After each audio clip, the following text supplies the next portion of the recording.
Hello friends, welcome to my channel. I hope you all are doing good. आज Sunday है। I hope आपका weekend अच्छा गया होगा।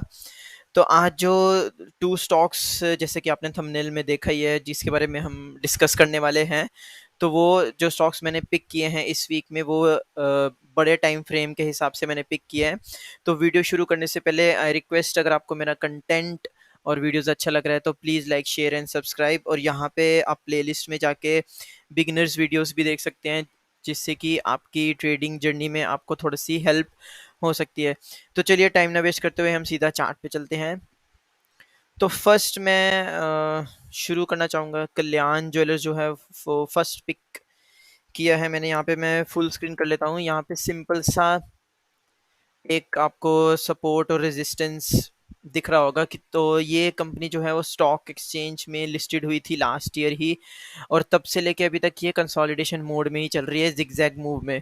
अब यहाँ पे सबसे इम्पोर्टेंट चीज़ क्या है कि ये एक वीकली टाइम फ्रेम है। सबसे पहले बात तो ये बड़ा टाइम फ्रेम है, और वीकली टाइम फ्रेम या डेली टाइम फ्रेम, इन इन सब में जब ब्रेकआउट्स आते हैं तो वो काफ़ी अच्छे सक्सेसफुल होते हैं मोस्ट ऑफ द टाइम, क्योंकि उसमें बड़े टाइम फ्रेम में आपको इतनी वॉलेटिलिटी नहीं दिखेगी जितनी आपको छोटे टाइम फ्रेम में दिखेगी।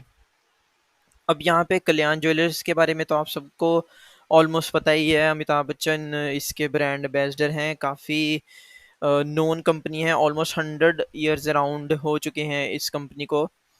तो यहाँ पे टेक्निकल के बेसिस पे जो मेरा टारगेट निकल के आ रहा है, अगर ये यहाँ से ब्रेकआउट देता है इस लेवल पे, और डेली बेसिस पे, डेली कैंडल पे ये 3 o'clock के अराउंड सस्टेन करता है, तो यहाँ पे मैं पोजीशन बनाऊंगा, और एटलीस्ट 30-34% का टारगेट के लिए मैं वेट करूंगा। और यहाँ पे सिंपल, अगर ये यहाँ पे ब्रेकआउट नहीं देता है तो हो सकता है ये वापस नीचे आए थोड़ा सा, और फिर एक अप मूव दिखाए।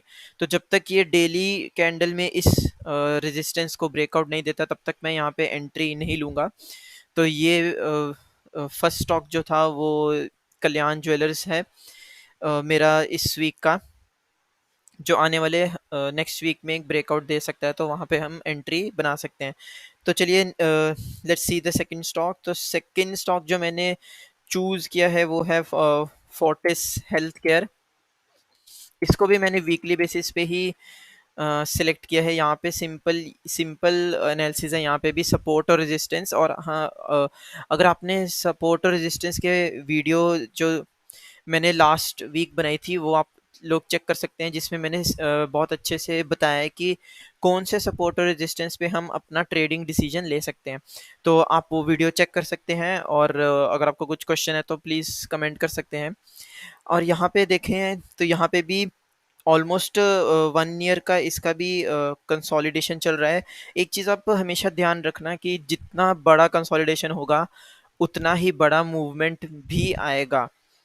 तो ये एक सिंपल फंडा है ट्रेडिंग का कि bigger the consolidation bigger the movement, तो उसमें चांसेस ज़्यादा होते हैं अच्छे खासे परसेंटेज गेन के। तो यहाँ पे जो है, अगर मैं टारगेट की बात करूँ तो जितना इस रेंज का प्राइस है उतना ही हम टारगेट एक्सपेक्ट कर सकते हैं ब्रेकआउट होने के बाद। तो 25% का, अगर आपको एक साल के अंदर ही 25% का ग्रोथ मिल रहा है, तो इससे बढ़िया चीज़ तो कोई हो ही नहीं सकती ना। और ये इतना बड़ा परसेंटेज गेन आपको कोई भी म्यूचुअल फंड, पीपीएफ, एफडी वगैरह नहीं देता है। और यहाँ पे इसमें भी वीकली ही टाइम फ्रेम है। डेली टाइम फ्रेम में देखेंगे तो जैसे कि मैं अभी कल्याण ज्वेलर्स के बारे में बता रहा था कि डेली टाइम पे फ्रेम में एंट्री मैं डेली टाइम फ्रेम में ही करूँगा, अगर वो ब्रेकआउट सस्टेन होता है तो हो सकता है। अभी इसमें तो ये यहाँ से रिजेक्शन दिखा रहा है वीकली बेसिस पे, तो हो सकता है ये अभी और थोड़ा कंसोलिडेट हो, उसके बाद ही इसमें कुछ हो सकता है।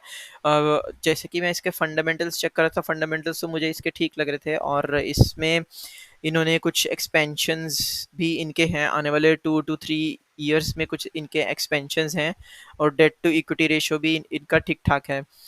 तो हालाँकि इन पे कुछ अभी तो पीछे न्यूज़ में काफ़ी चर्चा में थे कि कुछ तो इन एमडीज़ पे फ़ाइन लगे हैं और ट्रेडिंग के लिए उनको बैन किया गया है, बट उससे कंपनी में इतना इफ़ेक्ट नहीं आता है। अगर कंपनी में इफ़ेक्ट आना होता तो यहाँ पे ये ब्रेकडाउन होके नीचे चले जाता। तो बट ये स्टिल कंसोलिडेशन मोड में ही चल रहा है। तो इस तरह से हम अपने ट्रेडिंग डिसीजन ले सकते हैं, और ये 2 स्टॉक्स में हम 30 ऑलमोस्ट 30-35% के अराउंड हम गेन एक्सपेक्ट कर सकते हैं।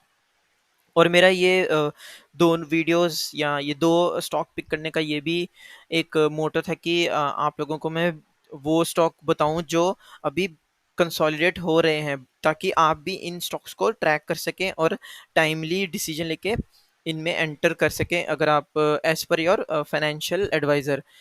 तो आई होप आप सबको वीडियो अच्छा लगा होगा, तो please like share and subscribe. और नेक्स्ट वीक हम फिर मिलेंगे न्यू स्टॉक्स के साथ। और one more thing I wanted to tell कि जो भी अभी तक मैंने स्टॉक्स डिस्कस किए हैं अपनी वीडियोस में, तो उन सबको मैं 3 मंथ्स के बाद उसका एक रिपोर्ट भी बना के बताऊंगा कि क्या रिजल्ट आया है उन स्टॉक्स का जो भी मैंने डिस्कस किए हैं अभी तक विद इन 3 मंथ्स में। तो okay guys, thank you very much, have a good day, bye bye, take care.